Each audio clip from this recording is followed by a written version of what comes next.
Hello everyone, welcome to Brain Shocks. तो इस video में हम डिटेल में डिस्कस करेंगे कि गेट 2023 का गेट स्कोर कम क्यों है एज कंपेयर टू गेट 2022 और 21। ठीक है। तो जो गेट स्कोर है वो कम इसलिए है क्योंकि टोटल नंबर ऑफ स्टूडेंट्स कम हो रहे हैं, जिससे total number of qualified students भी कम हो रहे हैं, जिसकी वजह से सेम रैंक पे स्कोर कम आएगा। ठीक है। तो इससे बहुत डरने की बात नहीं है कि स्कोर कम आ गया तो सब खत्म, ऐसा नहीं है। आप देखोगे कट ऑफ्स भी उस हिसाब से थोड़े थोड़े कम जाएंगे। ठीक है। तो सबसे पहले अगर कंसेप्ट को समझते हैं पूरा गेट स्कोर के, तो सबसे पहले हम नॉर्मल, हमें परसेंटेज का पता है ना, परसेंटेज हम क्या निकालते हैं कि यार 100 में से कितना आएगा ना। परसेंटेज का भी मतलब है कि 100 में से कितना, ताकि हम सबको इक्वल उस पे ले आए प्लेटफॉर्म पे। कि जैसे ट्वेल्थ में भी बोर्ड के एग्जाम्स होते हैं, किसी स्टेट में मान लो टोटल 700 में से नंबर आए हैं, किसी के 800 में से आए हैं, किसी के 900 में से, उसके किसी 600 में से, ऐसा कुछ बनता होगा। सबके अलग अलग नंबर आए हैं, अब किसी के 400 आए हैं, किसी के 500 आए हैं। अब ये डिपेंड करता है कितने में से आए हैं, है ना। तभी तो हम परसेंटेज निकालते हैं, ताकि इक्वल पे आ जाए। अब किसी के मान लो 500 नंबर हैं 900 में से, किसी के 400 नंबर है 500 में से। तो ये इस पे डिपेंड करता है ना कि बेस क्या है, कितने में से आए हैं। अब इसके 400 की वैल्यू ऑब्वियसली ज्यादा ही है ना 500 से, क्योंकि इसकी परसेंटेज ज्यादा होगी। ठीक है। तो ये परसेंटेज का कंसेप्ट हो गया। अब जो गेट में है, तो गेट में गेट स्कोर क्यों इंट्रोड्यूस किया कि 1000 में से एक स्कोर मिलता हमें। ठीक है। अब जो गेट में हमें क्या कुछ मिलता है, एक तो मार्क्स मिलते हैं, रैंक मिलेगा, और स्कोर आ गया ना, स्कोर कैलकुलेट। अब देखो, ऐसा नहीं है कि एक गेट का एग्जाम हो गया 2023 में ईसी का, हर जगह वही बच्चे compete कर रहे हैं एमटेक या पीएसयू के लिए। ठीक है। अगर हम एमटेक की बात करें, कोई एमटेक में मान लो कि इस साल कोई एमटेक की ब्रांच है। ठीक है। अब वो कौन कौन भर सकते हैं, मान लो कि अब वीएलएसए ही है, काफी आईआईटीज में तीनों ब्रांच, ईसी ईसी गेट वाले भरेंगे, इलेक्ट्रिकल वाले भी भरेंगे, और आईएन वाले भरेंगे। और गेट स्कोर 3 साल का वैलिड होता है, मतलब 2021 वाले भी, 22 वाले भी, और 23 वाले भी, है ना। टोटल मिला के 9 तरह के स्टूडेंट्स हो गए, 9 तरह के, है ना। ईसी के 3 ईयर के, इलेक्ट्रिकल के और आईएन के। ठीक है। अगर मैं नॉर्मल ब्रांच में देखूं, कहीं जगह हो सकता है कि इलेक्ट्रिकल एलिजिबल ना हो, वो अलग अलग आईआईटीज का अलग अलग क्राइटेरिया। तो अब हम सबको सेम लेवल पे कैसे लेके आए, है ना, कि हम कैसे एक लिस्ट बनाए कि ये अच्छा है, मतलब ये आगे है बच्चा, ये पीछे है। अगर हम मार्क्स की बात करें, मार्क्स तो सही क्राइटेरिया नहीं है, क्योंकि यार ये पेपर के डिफिकल्टी लेवल पे डिपेंड करता है। ठीक है। अब ईसी में ही अगर मान लो एक साल में ही 2 पेपर हो रहे हैं, मान लो इसी का 2 सेशन में होता, उसी में डिफिकल्टी लेवल सेम रख ही नहीं सकते। और जब ईयर का डिफरेंस आ जाएगा, तो जैसे 21-22 का तो बहुत मुश्किल था पेपर इसी का, 23 का as compare to both year थोड़ा सा आसान था। इलेक्ट्रिकल का पिछली बार बहुत आसान था, इसलिए मुश्किल था। ठीक है। तो मार्क्स तो कोई क्राइटेरिया हो ही नहीं सकता। 50 नंबर मान लो किसी के आ रहे हैं, तो वो डिपेंड करेगा डिफिकल्टी लेवल क्या है। डिफिकल्टी डिफिकल्ट पेपर में 50 नंबर की वैल्यू ज्यादा होगी, अगर आप इजी पेपर में 50 ला रहे हो। ठीक है। तो मार्क्स सी क्राइटेरिया है ही नहीं। सिमिलरली रैंक, क्या हम रैंक वाइज कर दें क्या, कि सबके जो 9 है सबके 1 रैंक वाले को आगे रख दें, फिर 2 रैंक, फिर 3 रैंक। वो भी सही नहीं है, क्योंकि टोटल नंबर ऑफ स्टूडेंट्स पे भी डिपेंड करेगा ना। अगर मान लो मैं ईसी का ही मान लो, चलो इस साल ईसी के मुझे लगता है कि 40,000 बच्चों ने पेपर दिया होगा, 35 से 40। ठीक है। 40,000 बच्चों ने पेपर दिया ईसी में, तो मैं उसमें 100 रैंक ला रहा हूँ। फिर आईएन में मुझे लगता है शायद 10,000 लोगों ने दिया होगा, एग्जैक्ट डाटा मुझे याद नहीं है अभी। ठीक है। कोई आईएन में भी 100 रैंक ले आया, तब इसकी वैल्यू ज्यादा है ना, क्योंकि ये 40,000 बच्चों में लाया। ठीक है। आईएन वाला ये नहीं बोल सकता कि मैं इसके बराबर हूँ। ठीक है। अगर हम, ठीक है, तो रैंक भी सही क्राइटेरिया नहीं है। और पिछले साल तो इसी में 54,000 बच्चे थे, उससे पिछले साल 80,000 थे, और 2015 में देखा जाए 2 लाख में थे। अगर जो बंदा 2 लाख में 100 रैंक लेके आया है, उसकी वैल्यू ऑब्वियसली ज्यादा होगी। ठीक है। तो रैंक भी नहीं है, तो इसने इन्होंने इसलिए इन्होंने स्कोर बना दिया। अब स्कोर किस चीज पे डिपेंड करता है, स्कोर में जो फॉर्मूला आता है, ठीक है, एक मैं डिटेल वीडियो भी बनाया हुआ है, लास्ट ईयर बनाया था, तो वो भी मैं इसका लिंक डाल दूंगा डिस्क्रिप्शन वगैरह में, तो वहां से आप डिटेल सकते हो कि एक्चुअल स्कोर कैलकुलेट कैसे करते हैं। ठीक है। ये डिपेंड करता है टॉप 0.1% स्टूडेंट्स पे, के मार्क्स पे। ठीक है। तो हमने टॉप टॉप स्टूडेंट्स के मार्क्स ले लिए तो हमें थोड़ा डिफिकल्टी लेवल सेम रेंज पे ले आएंगे, ठीक है। और अगर रैंक देखा जाए कि इस रैंक पे इतना स्कोर आएगा, वो डिपेंड करेगा टोटल नंबर ऑफ स्टूडेंट्स पे, total number of qualified students.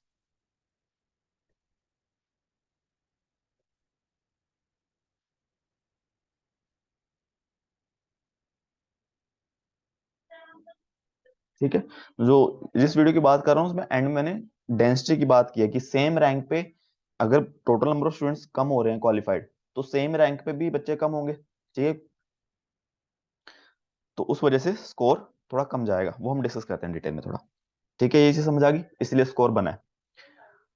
अब अगर बात करें कि सेम रैंक पे गेट स्कोर कम क्यों आता है, तो जैसे 2021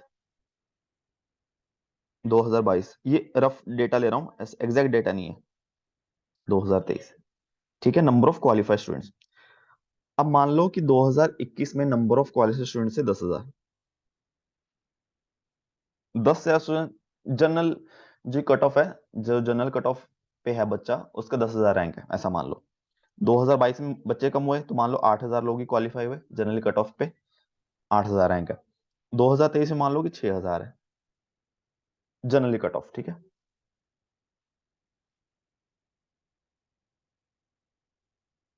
कट ऑफ पे। अब क्या होगा, जो जनरल की कट ऑफ होती है उस पे जो गेट स्कोर आता है वो कितना आता है, वो आता है 350। इसका मतलब इसका गेट स्कोर आएगा 350, इसका आएगा 350, इसका भी 350, ठीक है। तो ऐसा मान लो कि 2021 में जिसका 8,000 रैंक होगा, उसको कुछ मान लो 400 स्कोर आया होगा, एग्जैक्ट नहीं है, बस एक रैंडमली डेटा। तो इसमें भी मान लो 6,000 जो रैंक आया होगा उसका मान लो 450,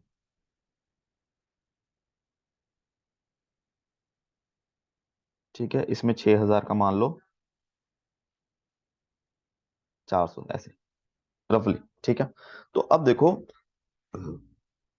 अगर मैं बोल दूं कि हाँ, कि इक्वल करना है, तो 2021 में 10,000 की, 2022 में 8,000 की, 2023 में 6,000 की जो वैल्यू है वो इक्वल है, ठीक है, क्योंकि जो जस्ट क्वालिफाई किया है। हम ऐसा, ये 6,000 वाला ऐसा नहीं बोल सकता कि ये मेरे इक्वल है, नहीं, ये वाला 6,000 वाला इससे आगे है, ठीक है। तो इस वजह से कि सेम रैंक पे गेट स्कोर क्या होगा, कम होता जा रहा है, ठीक है। कि मान लो 6,000 पे 450 था, इस पे 400, इस पे 350, जो जस्ट क्वालिफाई करेगा उसका 350 आएगा, ठीक है।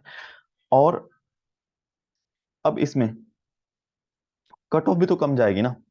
पहले हम वर्स्ट केस डिस्कस कर लेते हैं कि देखो नुकसान तो हो सकता है।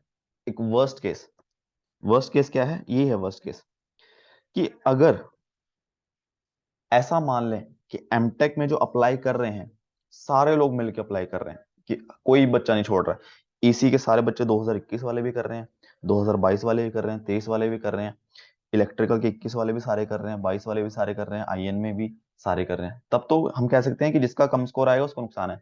बट वो वर्स्ट केस है, क्योंकि ऐसा नहीं है ना कि जितने पीछे लोग हैं सारे खाली बैठे हैं घर पे, बस आपसे compete करने को रेडी हैं, कि बस किसी ईयर में गेट्स को कम आ जाए कि हम अप्लाई कर दें। ऐसा नहीं होने वाला है, ठीक है। कुछ ही लोग होंगे जो अप्लाई करेंगे। अगर मैं ईसी की ही बात करूं, ईसी में पिछले साल गेट 2022 में अच्छी खासी पीएसयू में वैकेंसी आई है, 1,000 रैंक तक बच्चों को पीएसयू मिली है, कोल इंडिया मिला है। तो ऑलमोस्ट लोग धीरे धीरे सेटल हो रहे हैं, ठीक है। अगर लोग सेटल हो गए हैं तो वो क्यों फालतू में इस साल अप्लाई करेंगे एमटेक में, है ना।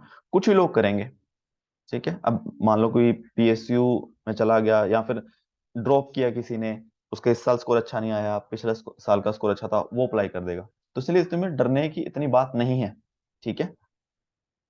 और कट ऑफ भी कम क्यों जाएगा, ठीक है, कट ऑफ भी तो कम जाना चाहिए ना ऑब्वियसली। अब क्या है देखो, जब जब स्टूडेंट्स ज्यादा क्वालिफाई हो रहे हैं, ठीक है, तो सेम रैंक पे सेम स्कोर के स्टूडेंट ज्यादा होंगे, है ना। स्कोर तो फिक्स है ना, 350 से लेके 1,000 तक, उसमें भी 4-4 का डिफरेंस रहता है कि 350 होगा, 355 या 354, स्कोर तो फिक्स है ना, कि इतने ही स्कोर आ सकता है। बट बच्चे कम ज्यादा हो रहे हैं तो इसका मतलब सेम स्कोर हो सकता है कि ज्यादा बच्चों का हो, ठीक है। अब ये हो सकता है कि 2021 में सेम स्कोर 5 बच्चों का होगा, डेंसिटी जो एक स्कोर टोटल नंबर स्टूडेंट्स है वो डेंसिटी होगी, वो 21 में ज्यादा होगी। 22 में स्टूडेंट्स कम होंगे तो डेंसिटी भी कम होगी, 23 में भी कम होगी, ठीक है। तो अगर मैं ऐसे 3 साल कंपेयर करूं, ठीक है। अब मैं 2021 में ये मानता हूं कि जो सेम स्कोर है वो 5 लोगों का है, ठीक है। 5 लोग सेम स्कोर पे, ये डेंसिटी है, ठीक है, फॉर एग्जाम्पल। तो चलो, हाँ, क्या करें, 900 से 1000 से स्टार्ट कर देते हैं। चलो ये मान लो 900, है ना, 900। चलो एक मिनट, ईयर वन,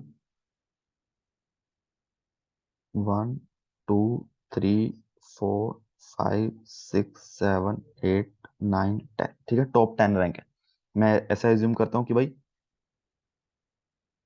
टॉप 5 का गेट स्कोर सेम है, ठीक है। फिर बाद में 5 का सेम है, ठीक है। ये बस ऐसे नॉर्मल डेटा है, एग्जैक्ट नहीं है, ठीक है। अब मैं ये मानता हूँ कि 2022 में नंबर ऑफ क्वालिफाइड स्टूडेंट्स कम हो गए, तो जो डेंसिटी है स्टूडेंट्स की, सेम स्कोर कम स्टूडेंट्स का है। मैंने पहले 5 माना था, अब मान लो 4 या 3 मान लो, 4 मान लो चलो, कि 1000, 1000, 1000, 4 हो गए,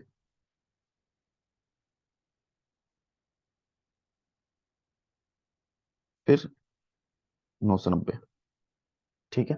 2023 में हम और कम मान लेते हैं कि भाई स्टूडेंट्स कम हो गए हैं, सेम स्कोर जो है 3 3 स्टूडेंट्स का है। तो मान लो पहले टॉप 3 का ही 1000 है, फिर 4 से लेके 6 तक 995 है, ठीक है, फिर 990 है, फिर 985, ठीक है। तो मान लो कि ऐसा सिर्फ 10 ही सीट है पूरे इंडिया में एमटेक के लिए, वो टॉप 10 को ही लेंगे। अब वो टॉप 10 को बुलाएंगे, 2021 में कट ऑफ चलेगी 995। ये थोड़ी कि अगले साल बोल देंगे कि नहीं, 995 ही कट ऑफ है। फिर तो भाई 8 ही लोग सेलेक्ट होंगे, 2 लोग सीट खाली रह जाएंगी, ठीक है। वो तो पॉसिबल नहीं है, टोटल नंबर सीट्स तो कांस्टेंट ही है ना। तो इस हिसाब से जहाँ तो 10 स्टूडेंट आ रहे हैं, फिर यहाँ पे 8 आ रहे हैं, यहाँ पे 5 आ रहे हैं, ठीक है। ऐसा नहीं होगा, उनको तो अपनी 10 सीट पूरी भरनी है ना, तो कट ऑफ भी तो कम होएगी ना, ठीक है। तो ये चीज है। और इसके अलावा, तो इसीलिए क्या करना है, मार्जिन लेके अप्लाई करना है हर जगह। मार्जिन कैसे, कि मान लो कोई भी आप देख रहे हो, कट ऑफ वगैरह देख लो पिछले साल का, ठीक है, चांस तो लेना ही पड़ेगा, इतनी मेहनत की है, इतना पढ़े हो, पेपर दिया है, तो उसको वेस्ट मत जाने दो, है ना, क्या पता कुछ मिल जाए। कि जैसे मान लो 600 कट ऑफ गई पिछली बार किसी ब्रांच की, तो अगर आपका स्कोर 600 है, अगर आपका स्कोर ये मान लो कि गेट 2022 20 में गई, 22 में, तो अगर आपका स्कोर मान लो 500 भी है ना इस साल,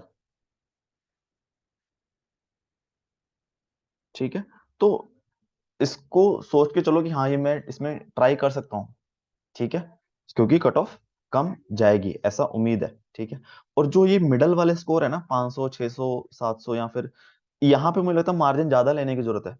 टॉप में चलो मार्जिन थोड़ा कम आएगा, ठीक है, जो 800 900 ऊपर वाले हैं वहां भी मार्जिन लेके चल रहे हैं थोड़ा बहुत, वहां मार्जिन कम आएगा, यहाँ पे मुझे लगता है ज्यादा आ जाएगा। तो 50 100 का मेरे हिसाब से लेके ही चलो, ठीक है। और जिस ब्रांच में देखो, अब जिस ब्रांच नहीं, पीएसयू की बात कर लेते हैं ना, एमटेक तो हमने कर लिया। अगर पीएसयू में मान लो कि ऐसी पीएसयू जिसमें बोलिए कि भाई ईसी वाले आ जाओ और भाई इसी साल वाले आ जाओ, तो वहां तो कोई दिक्कत ही नहीं है, ठीक है, क्योंकि वहां पे तो तुम किसी से ना दूसरी ब्रांच से compete कर रहे हो, ना पिछले ईयर से compete कर रहे हो, तो वहां तो स्कोर का कोई मतलब ही नहीं है। चाहे कम आया है ज्यादा आया है, वहां तो तुम्हारे रैंक पे बेसिस पे चलेगा, वहां तो बिल्कुल डरने की जरूरत नहीं है, ठीक है। एक तो ये इंपॉर्टेंट चीज होगी। जब कोई पीएससी बोलेगी 3 साल का, तब वहां पे हो सकता है कि थोड़े से लोग पिछले साल वाला आ जाए, बट उसमें भी वही बात है कि सारे नहीं आएंगे, ठीक है। कहीं ना कहीं लोग सेटल्ड ही हैं क्योंकि पिछले साल वैकेंसी अच्छी निकली है। अगर पिछले साल बिल्कुल सूखा हो कि हाँ भाई 100 वाले को भी पीएसयू नहीं मिली है, तब डरने की बात है, ठीक है। और इसके अलावा एक और इंपॉर्टेंट चीज है IN1 वालों के लिए, अगर आप IN ब्रांच से हो, गेट आपका IN से है, और आपकी ग्रेजुएशन BE BTech भी IN से है, तब तो, और कोई PSU इसी को बोलती है कि हमें गेट भी IN में चाहिए, BE BTech भी IN में चाहिए। तो उन लोगों के लिए बहुत अच्छा मौका है, क्योंकि एक्चुअल जो IN के स्टूडेंट्स हैं, जो BE BTech IN में है, गेट भी IN में दी है, वो बहुत कम है। ठीक है, क्योंकि जो आपका गेट रैंक होगा IN में, तो उसमें आपसे पहले EC और इलेक्ट्रिकल की बीटेक वाले भी होंगे। तो हो सकता है कि हर PSU में वो एलिजिबल ना हो, जैसे कि एनटीपीसी का अगर कट ऑफ देखोगे IN में, वो बहुत कम इसलिए है क्योंकि उनको गेट भी IN में चाहिए, BE BTech भी IN में चाहिए। तो वहां पे EC इलेक्ट्रिकल वाले बाहर हो जाते हैं, एक्चुअल IN वाला स्टूडेंट्स ही जाता है। ठीक है, तो ये चीज ध्यान रखनी है IN वालों को, कि भाई फॉर्म तो भर ही देना है। ठीक है, ऐसा ना हो कि आपका 1500 रैंक आए, आप सोचो कि यार बहुत पीछे रैंक है, बट एक्चुअल रैंक आपका बहुत अच्छा होगा, ओनली अगर IN की बात की जाए, वो आपको पता नहीं चलेगा। तो इसलिए थोड़ा चांस लो। ठीक है, तो आई थिंक मैंने सब कवर कर ही लिया है।